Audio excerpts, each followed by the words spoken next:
Hey everybody, welcome back to Fishing Louisiana. And today's video, we're going to get back on the rod build. I did a few things different on it. I wanted to make this one a little more fancy than the last one. I just showed you the basic on how to get started. This series is just about how to build the rod. I'm going to go into more details on each step in other videos. I just didn't want it to be like super long, and apparently it is because I'm either posting too much content or I have no idea, but I've been losing a couple subscribers every day. I think I'm putting them up too fast. I'm not sure exactly what's going on, but it is what it is. So we built the handle. We laid out all the guides, measured them all out, showed you how the process of laying the guides out, how to fasten the guides to the rod so you could wrap it. We put the tip on, and then we started wrapping them. I'm going to show you real quick. I gotta still get it ready, but today we're gonna do the epoxy, the first coat of the epoxy over the threads, so you can see how that process works, and then we'll do a couple coats on there before the rod is done, and then we'll put our decals on. But let's just get right into it, and I'll show you what I did different, because I removed the threads off from the last video that you guys seen, so we'll go from there. So as you can see, did some decorative inlays here, some metallic silver, and then the gray, and then I did them down here on the handle also, because our Fishing Louisiana decal is going to go up in there. But what I did do different on this rod, let's see if I can move this light a little bit. You see this right here, we got gray, metallic, gray. This is doing no structural, but if you lay your fish from right here touching the black, just across this blue, right to that point there, that's exactly 12 inch, and that's what our speckled trout have to be. So if you just catch a fish, hold it up to your pole, tail touches here, mouth touches that silver metallic, you know it's a legal fish. You ain't even gotta get off the platform. Throw it in the boat and keep on going. And let's see if we can get this guide on there.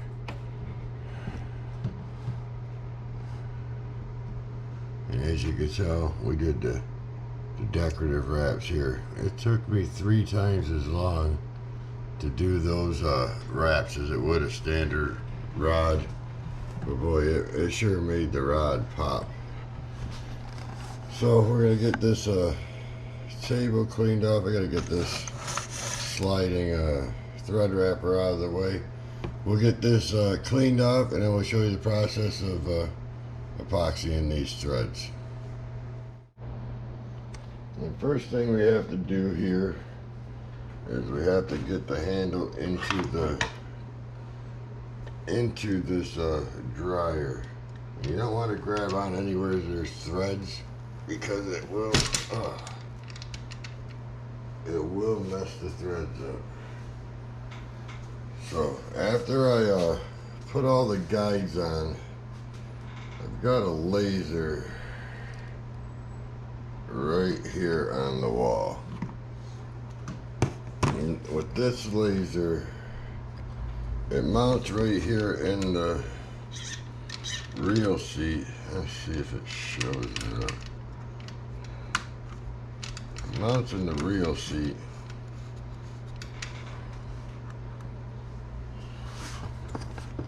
I don't know if you can see it.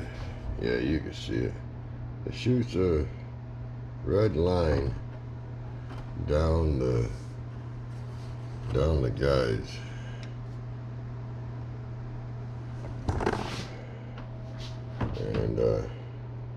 So I'll put the guides in line with this laser. Now that will get you 90% of the way there, but you still have to hold it up to the light, and still have to hold it up to the light and look down it like you're sighting in a scope on a gun, just to guarantee. The straighter these guides are, the easier your casting's gonna be. So I like these. I like the. I only use 2 of these stands here when I'm putting the finish coat on, because that way there I can use the other 2 stands for doing something else if I want to build, because it takes a long time for this epoxy to dry. So we're gonna get set up on that now. Get this about where I want it. My table's not long enough for my drying tent, so I've got a couple pieces of plywood over it, underneath each end of it. It's real thin stuff. This epoxy is cold, man. This garage got cold last night, so I've been warming the garage up for a little while now.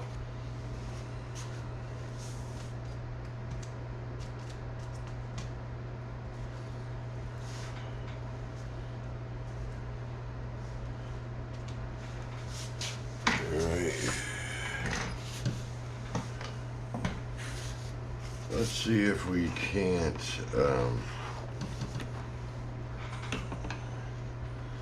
set this camera up a little different. Now you can see me working here.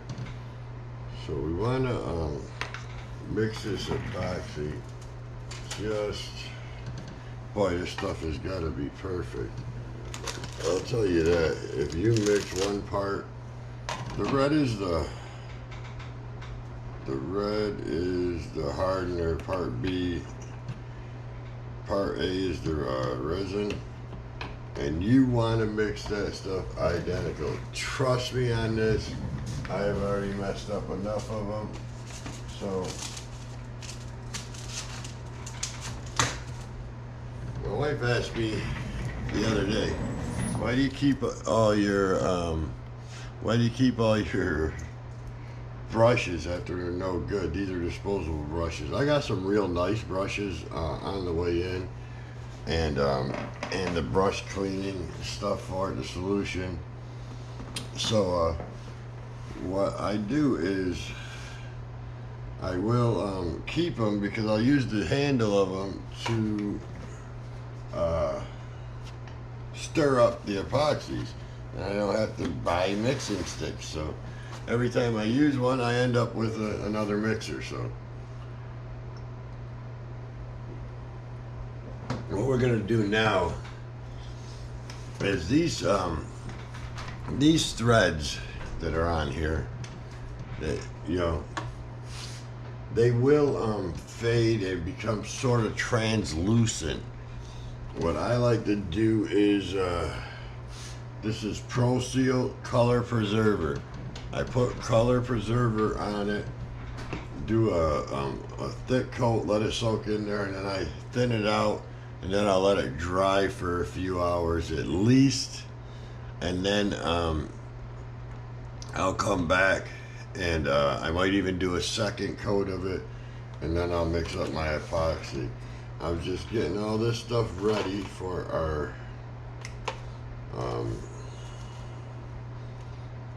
epoxy process. I'm gonna get another brush out here, and we're gonna start up the rod spinner. Turn this rod,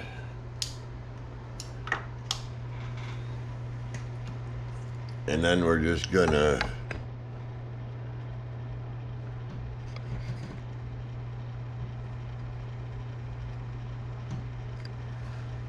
what we will do, let's get this light over here a little better so I can see.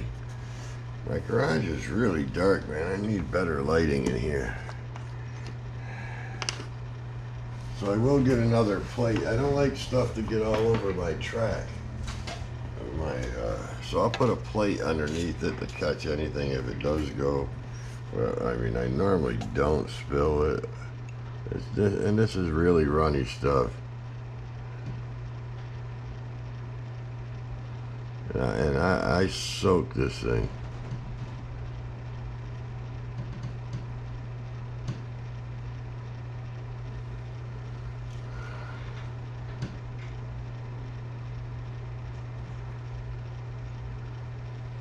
I want these colors to stay nice and crisp. If you do not add this stuff, it will fade and your colors won't be nowhere near what you had in mind when you designed the color and rod pattern. So I'm just going to let this stuff soak in there. I'll remove some of that in a minute. I just want it to soak into those threads. I'm going to get this one on here.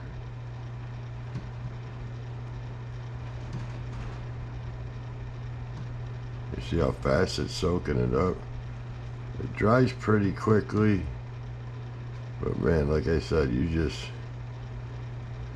and I'm telling you all the things I've learned from the hard way. You know, I'm a knucklehead. When it comes to this, I do everything and then learn what not to do first, I guess. So I'm just gonna add some extra on here. Now that I'm pretty sure. Now you want to touch these threads real light with your brush, because you do not want to push too hard, because you could mess up your thread pattern. It'll make a gap in the threads. So we're just gonna go down this whole thing, and then we'll let this stuff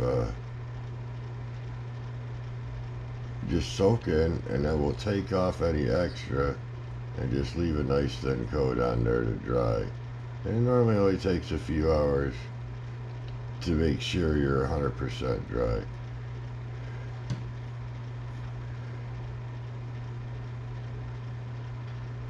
But I mean, I do want to preserve these colors. So now that I got it pretty good, I'm just gonna add some extra. I want that to soak in good. And I'm just touching these threads barely with this brush. I do not want to move them. I don't want to loosen them up in any way. And we're just gonna keep going down the rod and knocking these out.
Okay, now that we've got that done, we are going to take the excess off and just make sure it's nice and smooth. We want to make sure this got coated really good, and then we're just gonna kill the film, wait until this is all dry.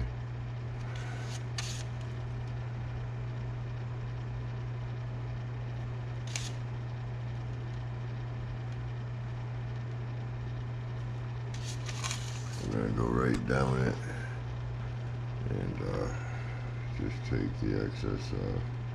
Pretty much acting like a second coat, because you're spreading that excess that you had on there around. But I'll clean this brush and use it for the epoxy too. So we'll just time lapse this again and be done with it.